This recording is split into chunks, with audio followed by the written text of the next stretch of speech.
So I must thank the Critical Collective again for inviting me. I thought they never would after the last bad thing that I said. I must have upset lots of people, I'm sure. Every time I make a presentation I upset lots of people, but never the Critical Collective, so we must be thinking alike. I congratulate them, really. It's amazing to see so many people here. And I also congratulate scholars for linking again with Critical Collective. It's been some time, and I hope this partnership continues and flourishes, because this is just amazing to see the number of people. I have to apologize for two things. The first is, I have to apologize in advance. I'm not an expert on Africa. What I'm going to offer you, perhaps it's not enough, but it's some commonsensical observations. I hope it's common sense. But sometimes it's better not to be an expert, you know, to be able to see things from slightly afar. The second thing is, I'm wearing the wrong trousers.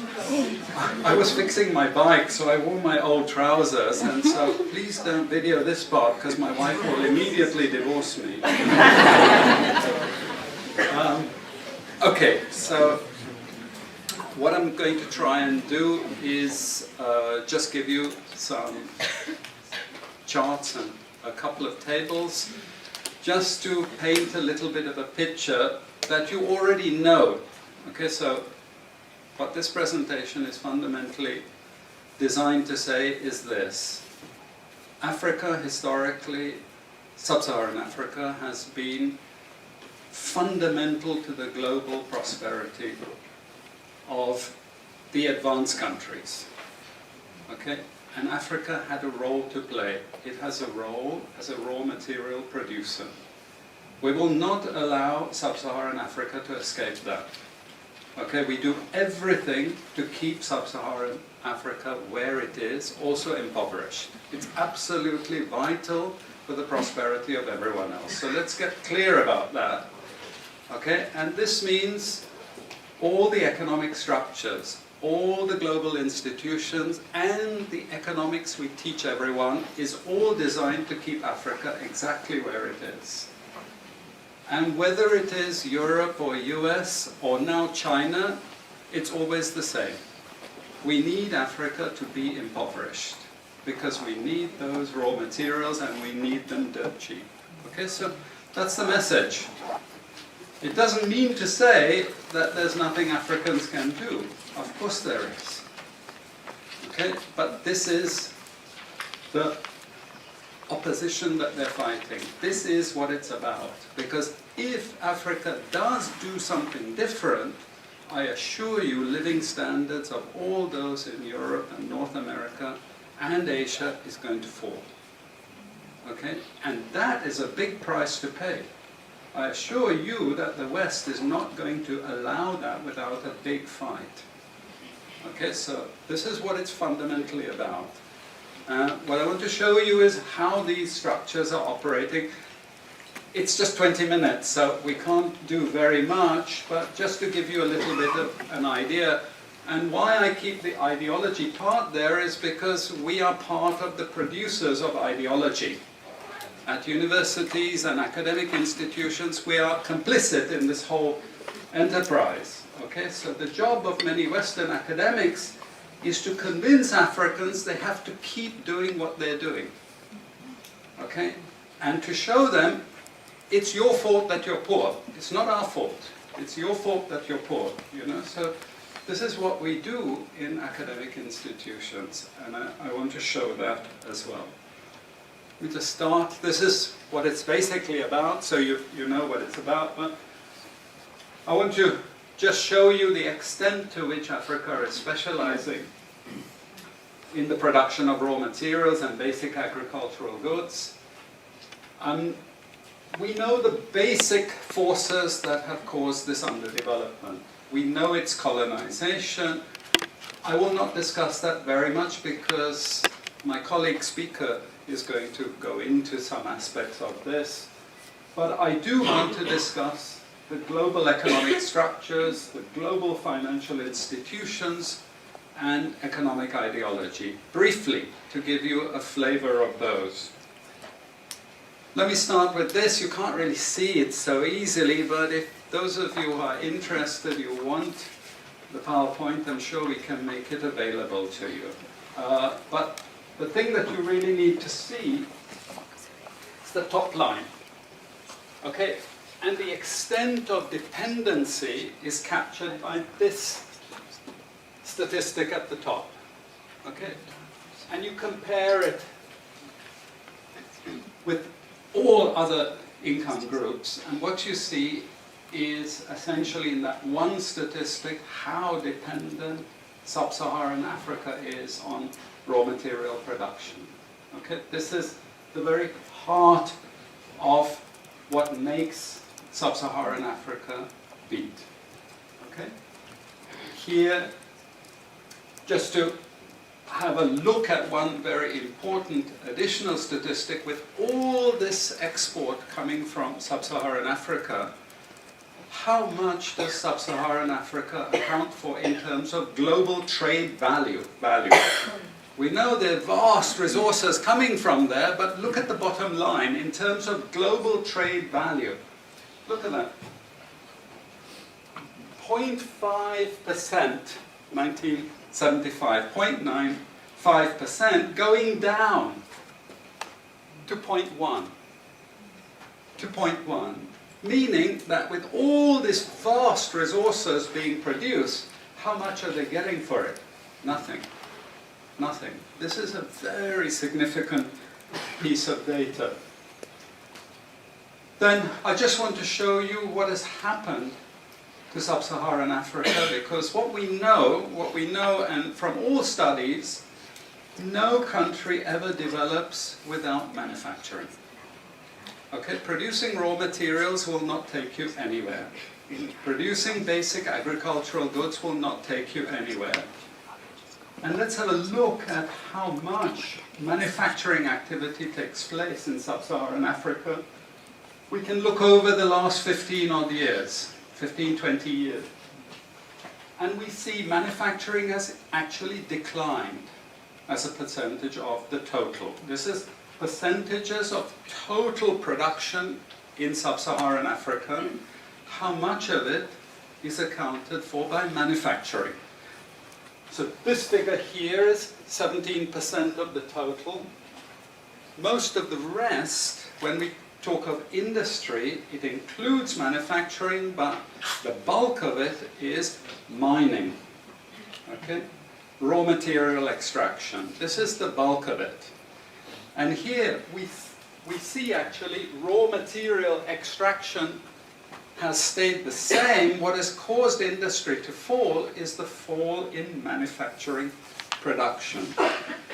This is deliberate because we will never, as Western economists, as Western policymakers, we cannot afford to allow Africa to industrialize and start producing manufactures. Okay, so we will do everything to stop that.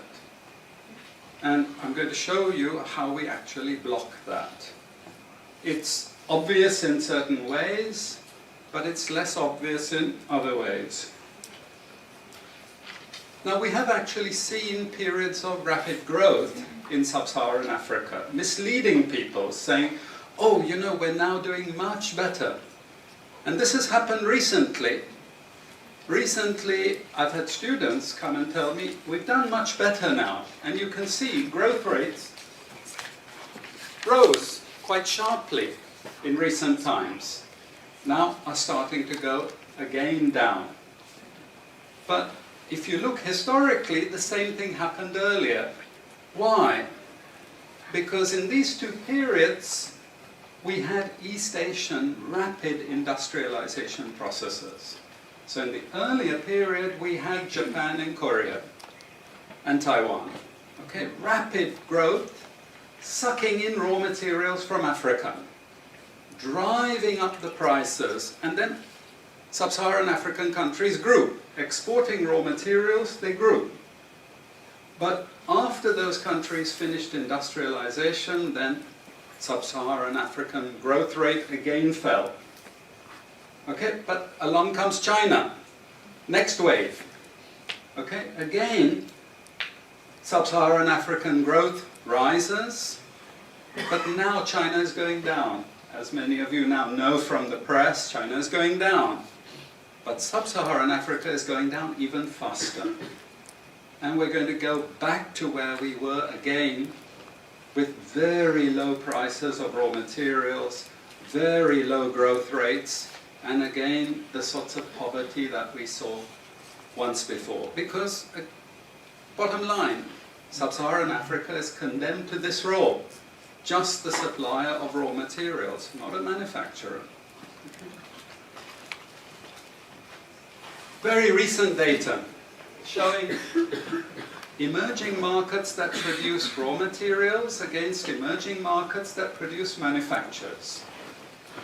And you can see now with the weakness in the global economy, it's the emerging markets, that's the red line, it's those countries that are suffering the most, the emerging markets producing raw materials. They're suffering the most. And here it translates into their currencies being butchered. Okay? The currencies are collapsing of these countries, and many of them are sub-Saharan African countries. Some of them are Latin American countries, okay, who also rode that same wave. They thought that raw material production was going to save them. But now they're facing terrible problems. And I'm sorry to say, it's just going to get worse in the next 2 years. It's not going to get any better. And this is what it does in terms of gross domestic product. It's the blue line you should look at. It's the blue line compared with the red line. And what we know is that blue line is really going to go down sharply in the next 2 years. Okay, so relative to the rest of the world, sub-Saharan Africa is going to suffer. Again, why? Because it's condemned to this raw material production. This is basically why. How is it condemned to that? Well, the first and most important is the economic structures. After colonization ended, we needed new structures to keep these countries where they were. Okay? And the first of those is aid. Okay? We give them aid. Aid for what? Actually, we give them aid to keep repressive regimes in power. That's all. Okay? We're not giving them aid for much more, except a little bit of infrastructure to make sure those raw materials get to the ports and are gotten out of the ground.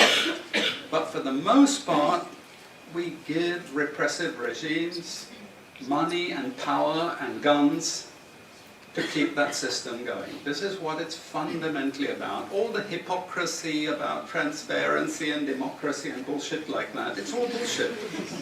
You know? And at least the Chinese don't enter into that bullshit. They say, we don't care about the whole political environment, we just give the money. Okay? And it's for raw material extraction, period. Okay? Number two, and this was a very important one, still is debt. I was telling some of my students today, was it today or yesterday, about Confessions of an Economic Hitman. Do you remember this? Have any of you heard of this one? Confessions of an Economic Hitman. It's a book written by John Perkins, who used to work for a very nebulous, opaque bank. No one had ever heard of this bank, but it was formed in the 1950s by the IMF, the CIA, and the American State Department. And it had only one job: to lend money to developing countries that were raw material producers in order to indebt them. Once you are in my debt, I control you. Okay? And this bank had 4,000 employees. But no one ever heard of this bank, you see. But it would go to country after country offering loans. And if the president did not accept the loan, they were killed. And he gives two examples of presidents who were killed when they did not accept the loan. You see, the lending is also very important to trap the country. It's very important. It's part of that process. I teach in Suriname. And Suriname in recent times had a huge foreign exchange reserve. So big they didn't need to borrow money. And then one of my students who was very high up in government, he said, you know, the IMF is trying to convince us to borrow money from foreigners. Why?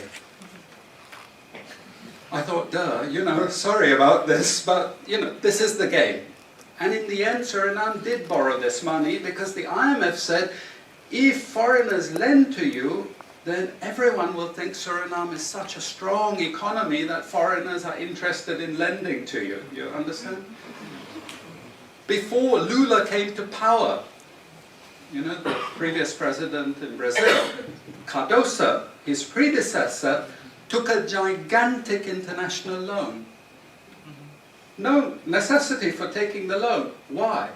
Because once I catch you with the debt strings, I hold you forever. You are my prisoner. Okay, so debt has been this huge spider's web which has trapped sub-Saharan Africa and keeps them held there. Aid, debt. We have a third structure which is again not known by many people, but it's something that was put in place and continues to this very day, with no one discussing it. No one says anything about it. It is monopoly buying structures. This is for all raw materials and basic agricultural goods produced by developing countries. There are only 4 or 5 Western multinationals that buy all those goods. And they collude between them. So if you take any major product, these Western multinationals, they collude between them.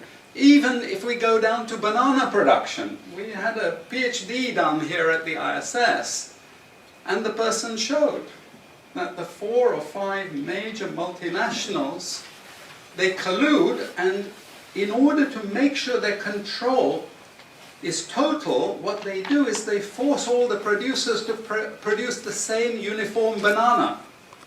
You know, the crap you buy in the West and has no taste at all. You go to any developing country, you know how a banana tastes, don't you? There's so many of them, lots of varieties, but we only market 1 or 2 types, so we have control, you see. If you don't produce at the price I want you to produce, I go to the next country. You see, we get control. So these buyers, they impose that control, and they keep pushing the prices down and down and down. Okay, this is the game. No one says anything about it. There are no commissions of inquiry to say, this is illegal, what you're doing. The WTO has nothing to say about this. But sorry to say, you know, if banana prices rose 10 times, especially for people like me who love bananas, okay, I protest. I like my living standards. Okay, it's the same with all the other raw materials, you see. We're all benefiting, we're complicit. We're actually complicit in this because we will protest and shout out if the situation ever changed. Okay, now we come to those international institutions. And I must tell you this, from the outset, don't think of them as wicked. IMF, World Bank, WTO. We always think evil creatures, horrible. It's not. It's just economics.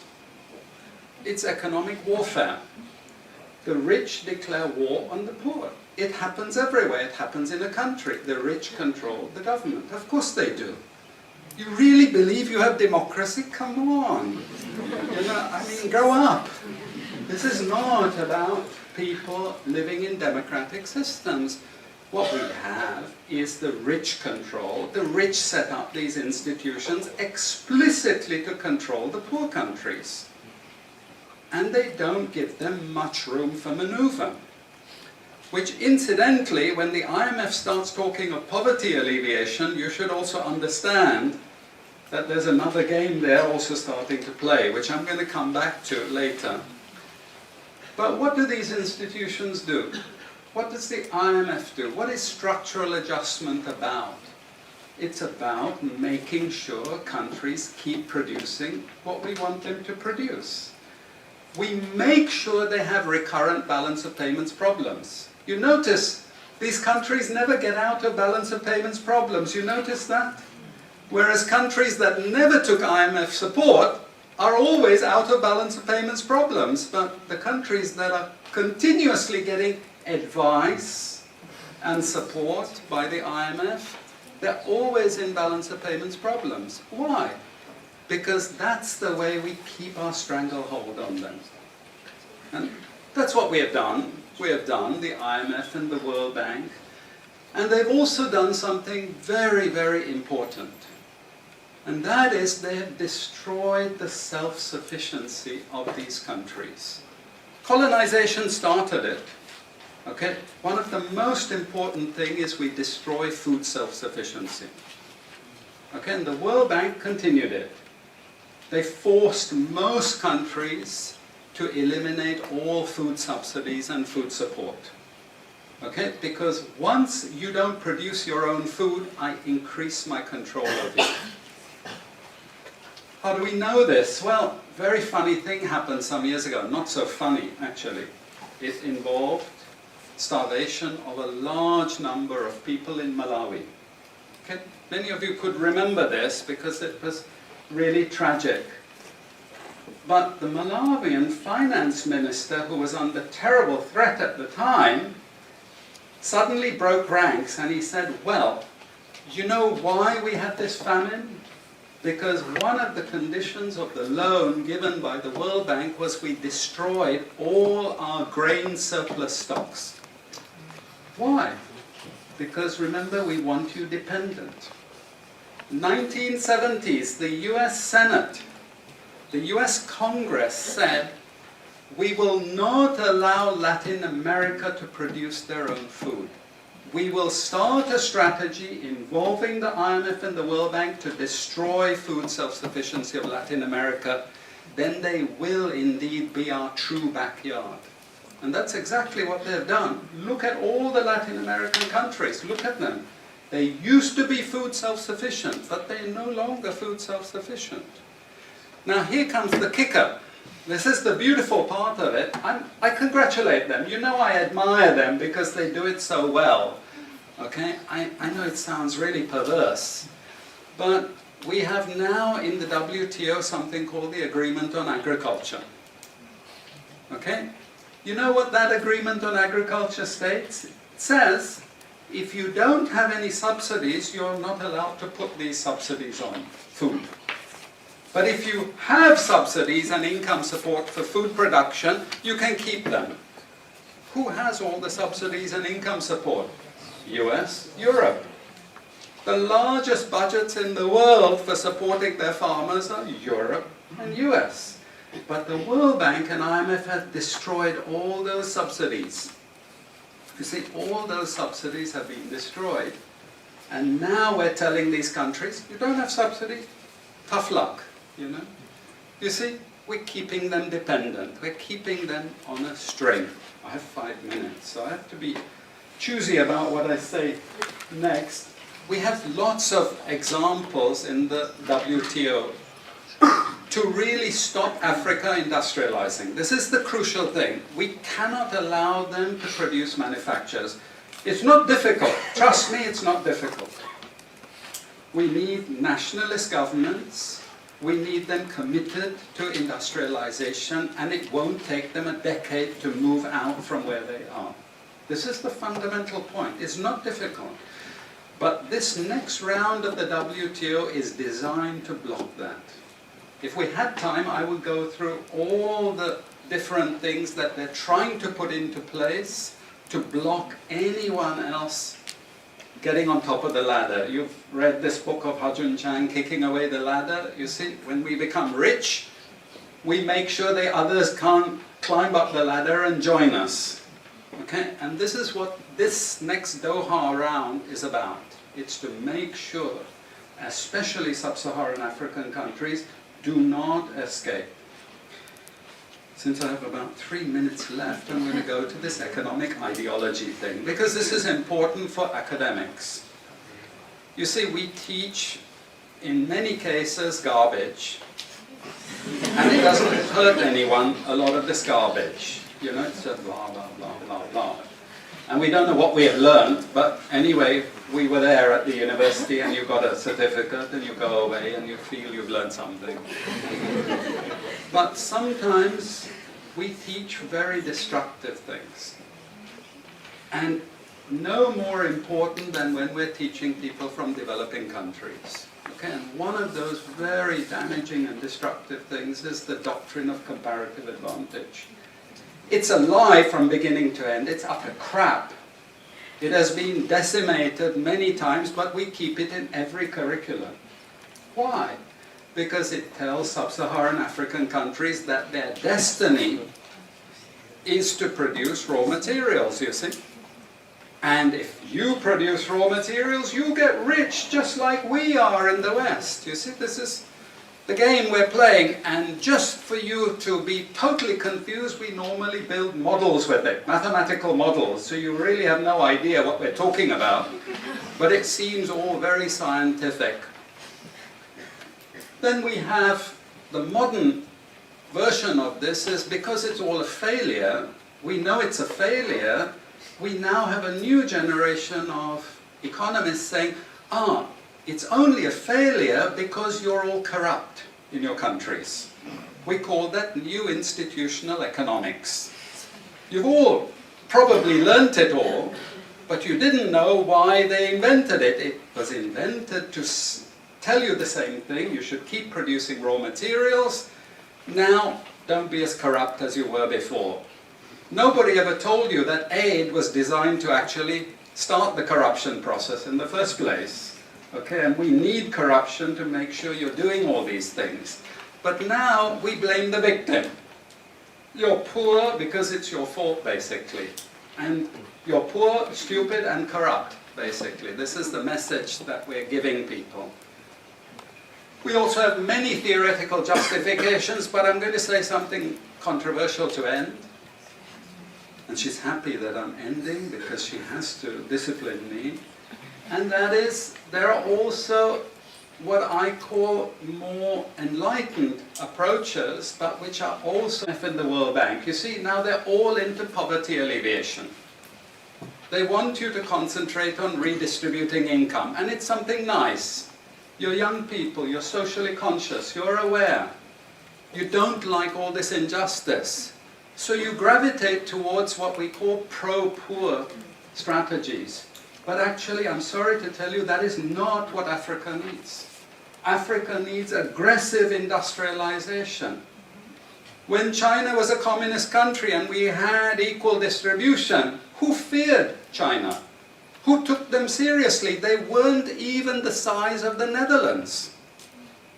But today, I can't open an internet site, I can't open a magazine, I can't open a newspaper without China, China, China, China. And we know what has built China. It's not socialism or communism, it's capitalism, guys. It's manufacturing, it's production. This is what creates employment, this is what created jobs. I'm not pro-capitalist, but this is the reality, and unfortunately, we're now going to get caught with the good cop, bad cop. The good cop is now IMF saying, oh, you must concentrate on poverty reduction and income redistribution, as long as we can take you away from industrialization. This is the crucial thing, you know. I leave it at that, and I'm sorry I took so much.